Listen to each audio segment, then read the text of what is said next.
Hi readers, it's Lori. Welcome back to my channel, Books, Ink, and Paper. I'm so glad to be back filming again and talking about books.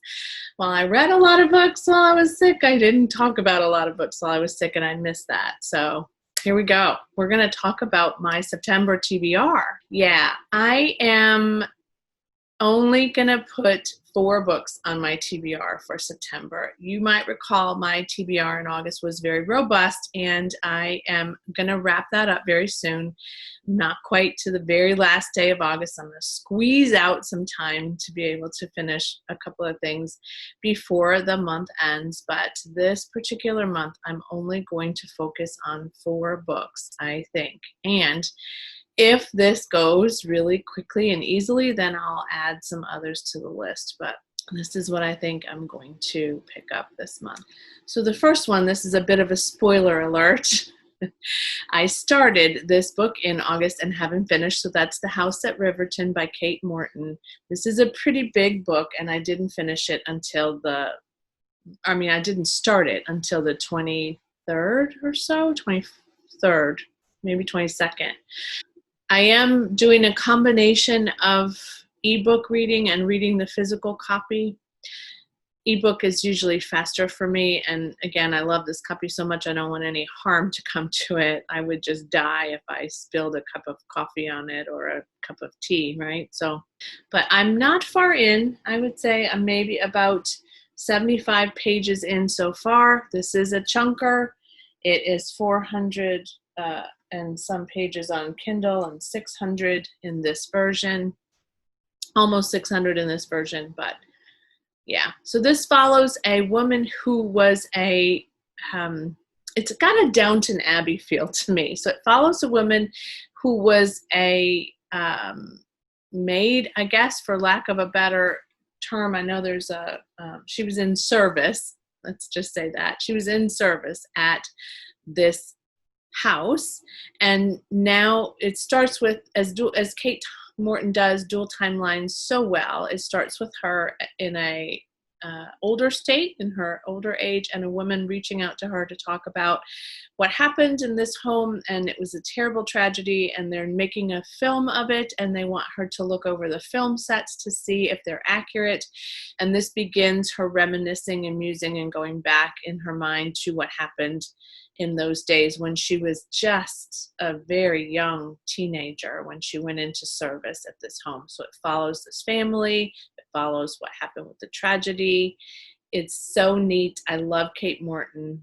I think The House at Riverton was her first novel that she wrote. So that's also unique because I've just finished recently her most recent novel not long ago, and so it's fun to kind of see where she was when she began and to see how she's evolved. I'm gonna do my best to finish that and read that on ebook.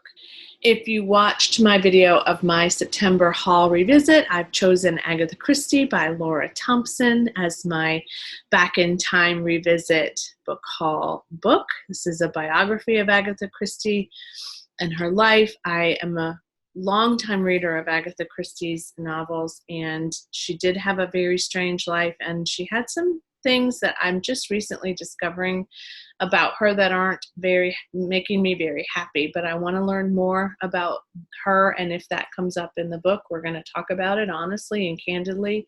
I have to say I've had a bit of a crisis of faith in my views about Agatha Christie. They're very complicated for me, and I'm really trying to come to terms with that. So that's a whole nother video, but I'm gonna read this, and I'm gonna share again a whole video about that because it's a long conversation. But this came out in paperback last August, so it's fairly current in this form. It's a good chunker too. You can see this is September is the month of chunkers, 534 pages. I have been longing to get back to this series. I'm going to do a video soon about series that I want to finish, but I probably won't add, I probably won't add this one to that list because it's obvious to any of you who ever watched my videos to how much I love Diana Gabaldon. It's time for a reread for me of Drums of Autumn. I embarked the first of the year on a challenge to reread all of these by September. I dropped out of the challenge in March or April because I was feeling like it was just work for me and I didn't want to rush through them. So I put them on pause. I'm coming back now and I'm going to read and listen to Drums of Autumn. This is the fourth. Is that right? Yes, this is the fourth in the series. This follows the characters of Jamie and Claire into where they are now, and I don't like spoiling, so I won't. If you've never read these, I highly encourage you to begin with Outlander, which is book 1, and I have heard there was a rumor that she was going to finish Go Tell the Bees I'm Gone. Is that what it was called? Go Tell the Bees That I Am Gone. She was going to finish that I heard this book number 9 and have it out by the fall, but it's not happening. She said it's not ready. So I have plenty of time. So I'm going to take this back up, and I have access to it on audio as well as in physical form, as well as on ebook form if I choose to do all 3. Could do that. These are so heavy that I'm afraid they're going to fall off my little table. And then finally, because it's September and it's autumn, and I am really excited about just settling into a thriller in the fall. Those are the times I love horror and thrillers the most. I'm going to pick up Final Girls by Riley Sager. This is Megan's copy that she received from me in the Advent Book Exchange, but I told her when I gave it to her I wanted to read it, and so I borrowed it recently, and it's now. September's good. So this is a story about a college student, Quincy Carpenter, who went away with 5 friends, and she was the only survivor of a mass murder, and there are multiple people who are the only survivors of group murders, and they're called the Final Girls, and this is the story of them and what happens to them. I have no idea. I don't want to know a whole lot. This is the only Riley Sager I haven't read. So when I finish this, I will be complete with Riley Sager's work. Hopefully he'll write another novel for 2021 because I'm a big fan of his, and this seems like a good one to read during the month leading up to one of my favorite months of the year, which is October.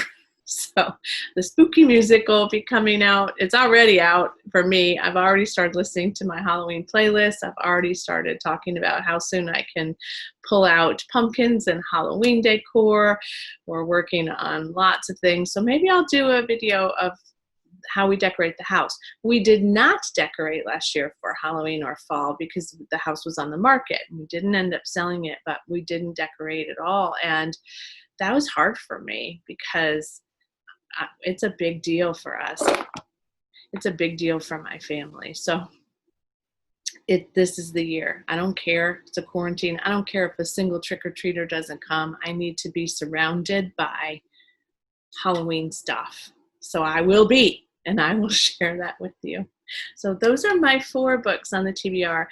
3 pretty big books, 1 average size book, and if there's time and there's room for something else, then I'll add it and let you know at the end of the month. It's my birthday month. I anticipate lots of good, fun things happening, but again, not the same as it would have been normally. I won't be traveling to DC this year. I won't be, I don't know.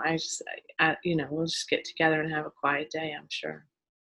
It is also my son's birthday, my daughter's birthday in September, my brother-in-law's birthday in September. It would have been my dad's birthday. It was also, he and I shared a birthday as well as my cousin. It's her birthday on my birthday and my other cousin's son. So there were, when my dad was alive, 4 of us on the same day. So September is a month of birthdays for sure, and of good reading. Oh, goodness. I almost forgot. I'm going to have 5 books on the reading list in September. I'm reading book 2 of Wayward Pines with Berna from Berna's Bookish Adventures. So Berna's Bookish Adventures and I are going to do a buddy read of book 2 of the Pines series by Blake Crouch. I read Pines book one again, reread it in, I think in July. And Berna and I started talking about it, and we decided we'd like to buddy read the next two. So we're going to take on Wayward, book two, in September, and then I guess we're going to do book three in October. So Wayward, I have access to on ebook. It is part two of this sci-fi thriller trilogy that Blake Crouch wrote, and it follows the man that we meet in book one, and I don't want to spoil this a whole lot. Ethan Burke. It continues with Ethan Burke, that character that's introduced in book one. And again, no spoilers. I don't know a whole lot about it. I just know that I'm ready to read it. So I'm going to read 5 books in September. Gosh, I almost forgot that. I can't believe that's what happens when you're sick and you don't make lists like you normally would. Yeah. Okay. So 5 books. Wayward, book 2 of the Pine series, Final Girls, Drums of Autumn, Agatha Christie, and The House at Riverton. What a great TBR, right? So forgive my weird, disjointed ability to complete this for you. Thanks again for watching. Subscribe, comment, like. There is a benefit to doing that. If you click the bell at the top of the page, you'll get a notification every time there's a new video. And so sometimes I do giveaways, sometimes I do other things you might want to see when they pop up. So thank you so much for your support, all your shares about books and readings, and as always, happy reading. Bye.